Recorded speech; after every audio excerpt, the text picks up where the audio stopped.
طبعا. معانا كابتن شعبان شيكا مدرب اكاديميه النسور. هناخد منه كام سؤال كده على السريع.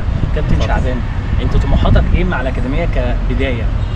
يعني عايزين نوصل لأبعد مدى، يعني نسهل عليهم كورة كويس، وبإذن الله عايزين نوديهم نوادي ما بعد فترة بإذن الله. يعني عايزين نوصل حاجة كويسة. يعني لفت نظري ان حضرتك بتتعامل مع اعمار سنيه صغيره، ودي بتتطلب منك مجهودات كبيره. طولة بال، يعني دي أول حاجة، طولة بال بالذات مع العنصر الصغير ده. فانت مجهز شغل هتشتغل معاهم عليه الفتره الجايه؟ بإذن حاجات كتير بإذن الله. أهم حاجة التأسيس عندي في الأول، بعد كده نبتدي مرحلة رأيك في فكرة الأكاديمية عامة كابتن بسام؟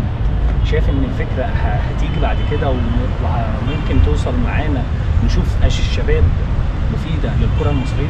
بإذن الله هنبدأ حاجة كويسة والباقي على ربنا يعني. إن شاء الله. أنا بشكرك جدا على الكلمة السريعة ديت، وإن شاء الله بتمنى لك التوفيق مع أكاديمية النسور. شكرا. عرفت منك برضو إن أنت بتكوني فريق كرة